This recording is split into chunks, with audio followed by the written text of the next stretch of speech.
سے اجازت دیتے ہیں ثابت شاکر صاحب کی طرف چلتے ہیں. ثابت صاحب، ایک خبر گردش کرتی رہی ساتھ ہی کہ اب حکومت کی طرف سے یہ فیصلہ کیا گیا ہے کہ سختی مزید کر دی جائے.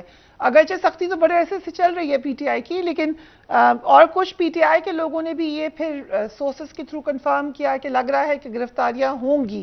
آپ کے پاس کیا اطلاعات ہیں؟ کیا ایک طریقہ یہ بھی ہے کہ پھر ایک کوشش کی جائے آل آؤٹ کرش کرنے کی پی ٹی آئی کو؟ وہ تو 13 مہینے سے ہی ہو رہی ہے اور 1 پوائنٹ ایجنڈا ہے 13 جماعتی 14 جماعتی حکمراں اتحاد کا 13، اور اس میں جو بھی آتا ہے اس میں میڈیا پرسنز آئیں، میڈیا ہاؤسز آئیں، یا پھر پاکستان تحریک انصاف آئے، جو بھی آئے اس کے ساتھ یہی سلوک ہو رہا ہے.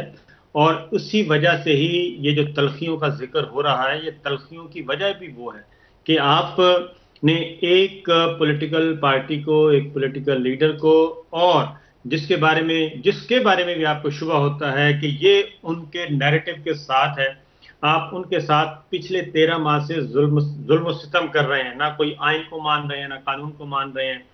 تو یہ ساری چیزیں جو ابھی لطیف کھوسہ صاحب نے بیان کی اور جو صدیقی صاحب نے بھی بیان کی، بنیادی وجہ یہ ہے کہ اگر پرامن طریقے سے الیکشن کروا دیے جاتے، کیونکہ جب یہ اسمبلی توڑی گئی، جب یہ اسمبلی پنجاب اسمبلی ٹوٹی، خیبر پختونخوا ٹوٹی، اس وقت کسی نے بھی چیلنج نہیں کیا کہ یہ اسمبلی غلط ٹوٹی ہے.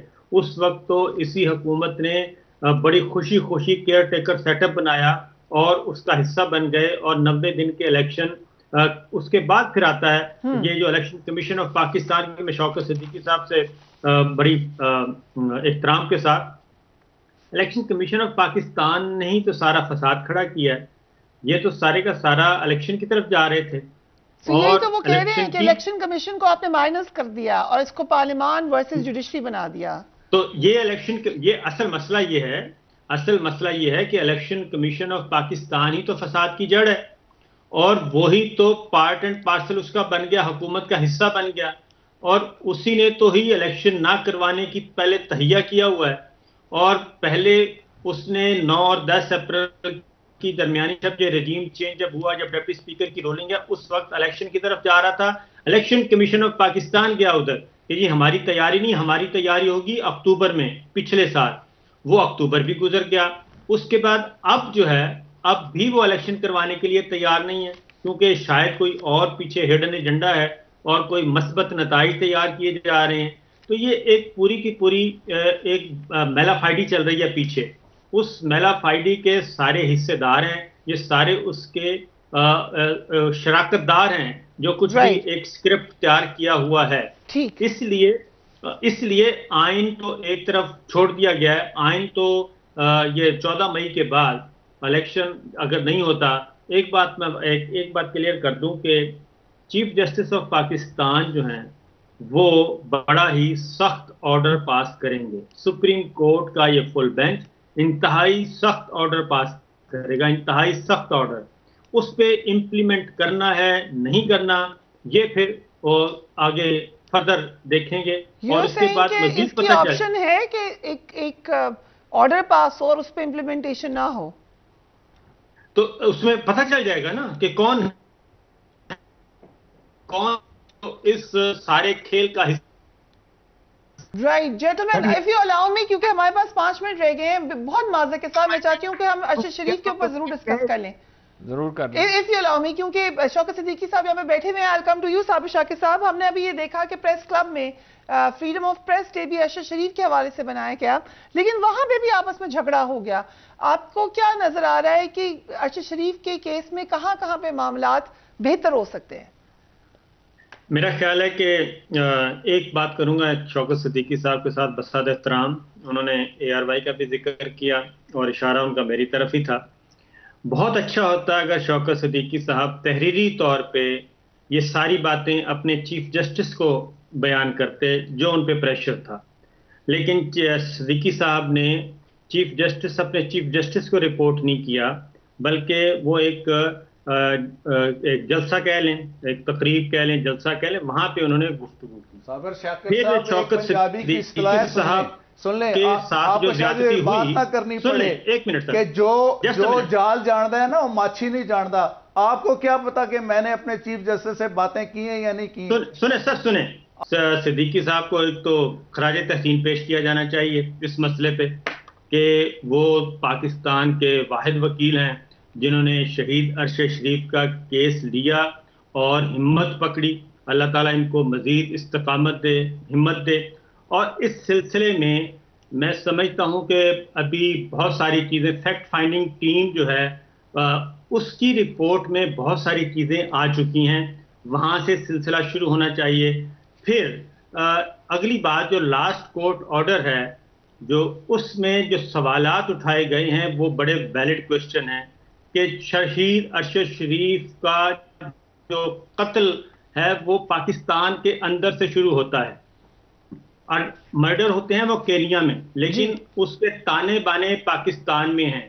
اور سپریم کورٹ نے صحیح آواز وہ فریم کیے کوشچن کہ وہ کون تھے جو ان کے خلاف مقدمات درج کروا رہے تھے، وہ کون تھے جو ان کا پیچھا کر رہے تھے، وہ کون سی اتھارٹی تھی جنہوں نے ارشد شریف کو پاکستان میں زندگی تنگ کر دی اور انہیں جانا پڑا، وہ کون اتھارٹی تھی جنہوں نے یو اے ای کے ساتھ رابطہ کیا. اگر مجھے اجازت ہے کیونکہ وقت میں اب آنسر لے لوں، کیونکہ کل ارشد شریف کے کیس کی سماعت ہے and it's an important day.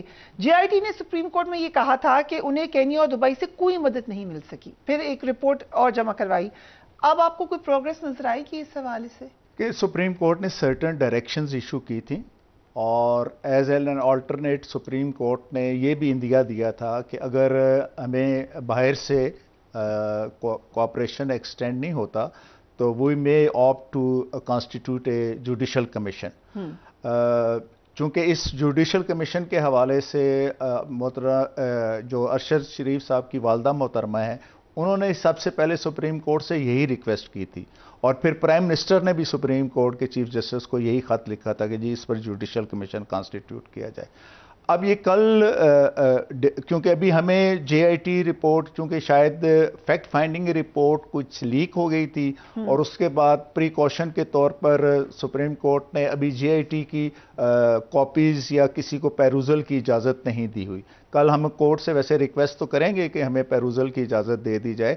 تو کل اب سپریم کورٹ کیا ہوتا ہے جی مطالعہ کرنا، اس کو دیکھنا ہے جی گو تھرو، تو اس کو پھر دیکھتے ہیں کل اس پہ کیا پروگرس ہوتی ہے. لیکن ان دا مین ٹائم جو 6 دسمبر کو ایک F I R local police نے درج کی تھی، اس میں انہوں نے 173 کی ایک رپورٹ سبمٹ کی ہے اور سیشن کورٹ اسلام آباد میں، اور وہ چونکہ اب ایک پیرلل پروسیڈنگز شروع ہو گئی ہیں. اب سپریم کورٹ کے نوٹس میں ہم یہ چیز لے کے آئیں گے تاکہ یہ والی پروسیڈنگز آپ نے ٹویٹ بھی کی کہ جس کے پاس جو معلومات اچھا دوسرا اس حوالے سے دیکھیں جتنا یہ ڈیلیکیٹ اور سینسٹیو کیس ہے نا، اتنا اس کے حوالے سے ارریسپانسبل ایٹیٹیوڈ ہمیں مختلف سائٹ سے نظر آ رہا ہے.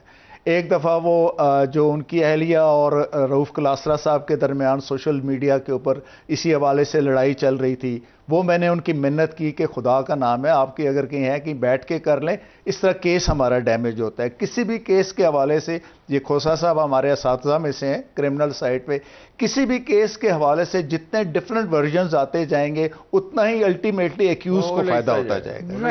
تو امید تو ہے کہ انشاءاللہ وے فارورڈ ہمیں ملے گا.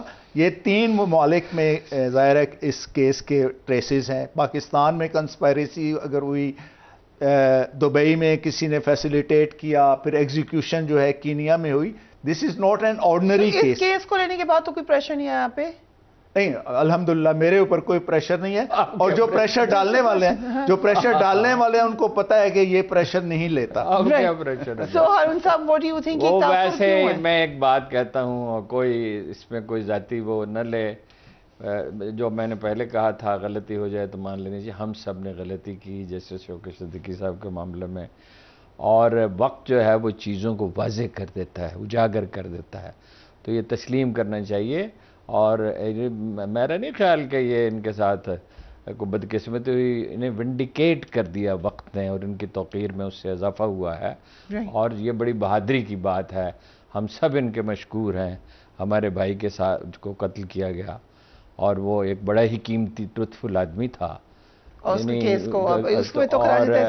یہ ہم سب کو ان کے ساتھ کھڑے ہونا چاہیے اور ان کے بعد میں جو غلطی ہم سے ہوئی اس کی معذرت کرنی چاہیے.